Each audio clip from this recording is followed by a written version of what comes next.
তো বন্ধুরা সাইট সকাল সকাল কিন্তু ভালো চলছে, আপনারা অনেক শিখতে পাচ্ছেন। আমরা বর্তমানে এখন ডব্লিউবিএসএসসির অফিসিয়াল সাইটে রয়েছি। তো গতকালকে কিন্তু রেজাল্ট প্রকাশিত করেছে কমিশন, আশা করি আপনারা জানেন। তো এটা কিন্তু ডিবি রেজাল্ট, ঠিক আছে, যে ইন্টারভিউর লিস্ট প্রকাশিত করেছে, যে রেজাল্ট প্রকাশিত করেছিল কমিশন। তো সেটা কিন্তু শুধুমাত্র লিখিত পরীক্ষায় কত নম্বর পেয়েছিল একজন ক্যান্ডিডেট সেটা কিন্তু শো করেছিল, ঠিক আছে। এই যে গতকালকে রেজাল্ট প্রকাশিত করেছে কমিশন, সেটা কিন্তু নাম রয়েছে, ইন্টারভিউর জন্য প্রস্তুত থাকতে হবে। তো আপনারা রেজাল্ট কিন্তু চেক করতে পারবেন। আপনারা অনেক শিখতে পাচ্ছেন result, view result for verification, এখানে ক্লিক করবেন। ক্লিক করা মাত্রই কিন্তু নতুনটা পেজ ওপেন হবে। আপনারা শিখতে পাচ্ছেন check your result, roll number, candidate name, then আপনাদের সিকিউরিটি চেক রয়েছে। তো অ্যান্সার আপনারা দিবেন এখানে, তারপর চেক রেজাল্ট অপশন রয়েছে, এখানে ক্লিক করবেন। ক্লিক করা মাত্র আপনি নিজের রেজাল্ট চেক করতে পারবেন। তো আপনারা যদি ইন্টারভিউ লিস্টটি ডাউনলোড করতে চান, ওল্ড ওয়েবসাইট রয়েছে, ওল্ড ওয়েবসাইটে চলে আসবেন। আসার পর আপনারা অনেক শিখতে পাচ্ছেন এখানে প্রথমেই রয়েছে notice date 15/11/25 regarding preliminary interview list, এখানে ক্লিক করবেন। ক্লিক হেয়ার টু ভিউ, এখানে ক্লিক করা মাত্রই রেজাল্টটি ডাউনলোড করতে পারবেন, ইন্টারভিউ লিস্টটি। তো গতকালকে যে ইন্টারভিউ লিস্ট প্রকাশিত করেছে কমিশন, তো সবথেকে কিন্তু ব্যাড লাক ফ্রেশার চাকরি প্রার্থীদের, ম্যাক্সিমাম কিন্তু ব্যাড লাক। তো অনেকে হয়তো কোয়ালিফাইড হয়েছেন, ইন্টারভিউ ডাক পেয়েছেন, অনেকে ফ্রেশার চাকরি প্রার্থী রয়েছেন। তো ম্যাক্সিমাম কিন্তু ব্যাড লাক ফ্রেশার চাকরি প্রার্থীদের, ভ্যাকেন্সিও কিন্তু কোনো রকম বাড়েনি, এই হচ্ছে ব্যাপার। এসএসসি সেকেন্ড এসএসসি রেজাল্ট গতকাল কিন্তু প্রকাশিত করা হয়েছে। তো ফ্রেশারদের অবস্থা কিন্তু খুবই খারাপ বর্তমানে। এনজি ফিরদৌস সাইম স্যার এই বিষয়ে কি মন্তব্য করলেন, একটা বিস্ফোরক বক্তব্য দিয়েছেন উনি। তো আবার কি নতুন করে মামলা দিকে এ প্যানেল সার্ট পেয়েও কিন্তু ইন্টারভিউ লিস্টে নাম নেই, একটা কিন্তু বিশাল বড় ব্রেকিং। তো মুখ্যমন্ত্রীর কি এটাই মাস্টার প্ল্যান ছিল? আশা করি আপনারা জানেন এই যে 2016 সালের প্যানেল ছিল, তো সেই প্যানেলটা কিন্তু হাইকোর্টও বাতিল করা হয়েছে। তো সেই প্যানেল কিন্তু সুপ্রিম কোর্টও বাতিল করা হয়েছে, সেটা কিন্তু অবৈধ প্যানেল। তো অবৈধ প্যানেলে কিন্তু আজকে চাকরি হারারা 110 নাম্বার পেয়ে যাচ্ছেন, 10 নম্বর। এই যে 10 নম্বর একটা বিশাল বড় নাম্বার, আশা করি আপনারা জানেন একটা বিশাল বড় নাম্বার। তো কেন বিশাল বড় নাম্বার, আপনারা চলে আসছে একটু বিস্তারিত রেজাল্টে। আপনারা দেখতে পাচ্ছেন একটা রেজাল্ট হিস্টোরি, আপনারা দেখতে পাচ্ছেন history Bengali medium PG SC schedule caste. তো 1 নম্বরের জন্য কিন্তু কোয়ালিফাইড হয়নি, আপনারা শিখতে পাচ্ছেন 1 নম্বরের জন্য কিন্তু ইন্টারভিউ লিস্টের নাম নেই। তো আপনারা শিখতে পাচ্ছেন ওএমআর সিটে 59, দেন 10 মার্কস এডুকেশন, দেন এক্সপিরিয়েন্স। যদি আজকে এক্সপিরিয়েন্স থাকতো, অ্যাকচুয়ালি 2016 সালের চাকরি হারা হতো, তাহলে কিন্তু আজকে কোয়ালিফাইড হতো, ঠিক আছে, ইন্টারভিউ লিস্টে নাম থাকতো। 69 টোটাল মার্কস, তো 70 কাট অফ, ঠিক আছে। তো 1 নম্বরের জন্য কিন্তু কোয়ালিফাইড হয়নি একজন ক্যান্ডিডেট। দেন চলে আসছি নেক্সটে, আপনারা অনেক শিখতে পাচ্ছেন English Bengali female general, English general, ঠিক আছে।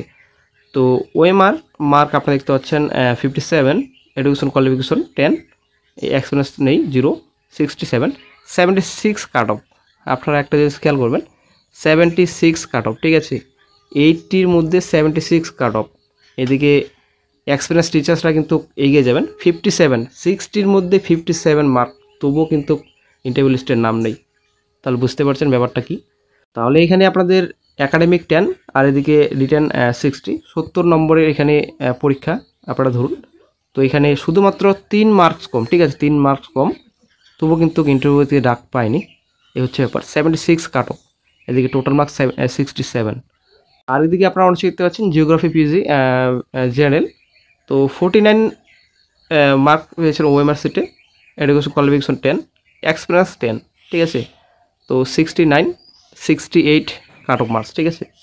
তো কোয়ালিফাই কিন্তু হয়ে গেছেন, ইন্টারভিউ লিস্টে কিন্তু ডাক পেয়েছেন একজন টিচার, ঠিক আছে, এক্সপিরিয়েন্স নাম্বার পেয়ে গেছেন ইনি 10 মার্কস। তো তারপর আপনারা অনেক শিখতে পাচ্ছেন এখানে সম্পূর্ণ ডিটেলস রয়েছে।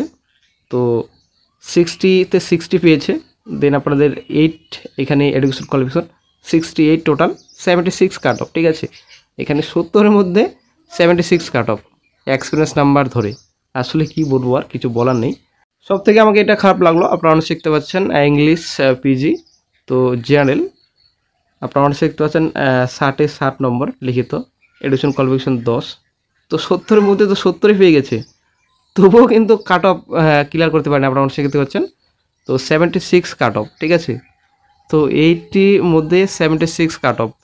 তো 60-এর মধ্যে তো ওএমআর সিটে 60-এর মধ্যে তো রিটেনে 60-এই পেয়েছে, এবং এডুকেশন কোয়ালিফিকেশন 10-এর মধ্যে 10, তো ডাক পাওয়ারই কথা। কিন্তু আজকে বঞ্চিত হলেন কিসের জন্য আজকে বাদ গেল, এটাই হচ্ছে মেন ব্যাপার। ফ্রেশার চাকরি প্রার্থীদের অবস্থা কিন্তু খুবই খারাপ বন্ধুরা রাজ্যে। তাহলে কি ফ্রেশার চাকরি প্রার্থীদের 60-এর মধ্যে লিখিত পরীক্ষায় কি 70 পেতে হতো? নাকি 60-এর মধ্যে 65 পেতে হতো তবে ডাক পেতেন? তো আপনারা অনেক শিখতে পাচ্ছেন এই নোটিশ গতকালকে প্রকাশিত করা হয়েছে। তো এখানে 18/11 থেকে ডিবি স্টার্ট হচ্ছে, আপনারা অনেক শিখতে পাচ্ছেন।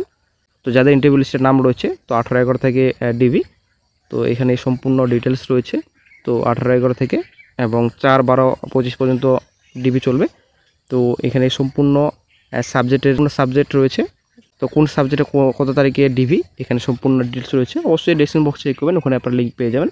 তারপর আরও রয়েছে, আপনারা অনেক শিখতে পাচ্ছেন এই যে ইংলিশ ওবিসি বি 60-তে 68 education qualification, then total marks 60, 74 cut off, ঠিক আছে। তারপর আপনারা যদি দেখেন, আপনারা অনেক শিখতে পাচ্ছেন লিখিত পরীক্ষা 58, এডুকেশন কোয়ালিফিকেশন 8, 66 টোটাল মার্ক, 75 কাট অফ, ঠিক আছে।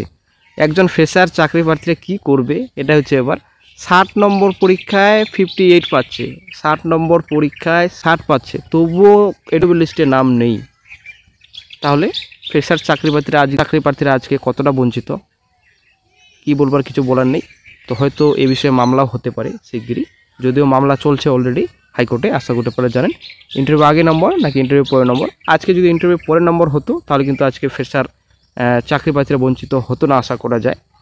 তো এক্সপ্রেস নাম্বার ইন্টারভিউ আগে নাকি ইন্টারভিউ পরে, তো সে নিয়ে কিন্তু আগামী 24 তারিখ একটা গুরুত্বপূর্ণ আপডেট পাওয়া যাবে। 24 তারিখে সুপ্রিম কোর্টে এ বিষয়ে শুনানি রয়েছে, তারপরে কিন্তু হয়তো 27-28 তারিখে হাইকোর্টে শুনানি হতে পারে। তো এই বিষয়ে আইনজীবী ফিরদৌস সাহিম স্যার উনি কিন্তু একই কথা বলেছেন, আজকে ফ্রেশার চাকরি প্রার্থীরা কতটা বঞ্চিত, 60-এ 60 পেয়েও কিন্তু আজকে ইন্টারভিউ লিস্টে ডাক পেলেন না। এটাই হচ্ছে মেন একটা মাস্টার প্ল্যান। তো মুখ্যমন্ত্রী কিন্তু এটাই মাস্টার প্ল্যান ছিল হয়তো, 10 নম্বর এক্সপিরিয়েন্স নাম্বার, ঠিক আছে। এই 10 নম্বর এক্সপিরিয়েন্স নাম্বার কিন্তু বিশাল বড় নাম্বার। এখানে 1 নম্বরের জন্য কেউ ডাক পাচ্ছেন না, ঠিক আছে। এখানে 10 নম্বর এক্সট্রা এমনিতে দেওয়া হচ্ছে।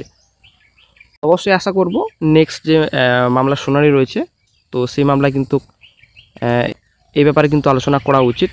একজন 60-তে 60 পেয়েও কিন্তু ইন্টারভিউ লিস্টে ডাক পাচ্ছেন না, এই বিষয়ে কিন্তু অবশ্যই তুলে ধরা উচিত কোর্টরুমে। কারণ নাহলে একজন ফ্রেশার চাকরি প্রার্থীরা বারবার বঞ্চিত হতে থাকবেন। আজকে এরকম পরিস্থিতি কার জন্য আশা করি আমরা সকলেই জানি। আজকে ফ্রেশার চাকরি প্রার্থীদের তাহলে অ্যাপ্লিকেশন করার কি দরকার ছিল? তাহলে শুধুমাত্র 2016 সালে চাকরি হারাদেরই রিক্রুটমেন্ট প্রসেসে অংশগ্রহণ করতো। তো ফ্রেশার চাকরি প্রার্থীদের ফালতু অ্যাপ্লিকেশন করার কি দরকার ছিল? আমি বলবো যারা বেকার যুবক যুবতী নিশ্চিতভাবে আপনাদের হয়তো মন খারাপ, অনেকেই ফোন করেছেন মন খারাপ যে আপনারা ডাক পাননি। হ্যাঁ, এই তো লিখছে স্যার, ওয়ার্ল্ড নাম্বার 1 এক্সামিনেশন 60-এ 60 পেয়েও সার্ভিস পাবো না, সিরাজুল শেখ। হ্যাঁ ভাই, কিন্তু তুমি এরপর আর বাড়িতে যদি বসে থাকো যে মমতার সরকার চলছে,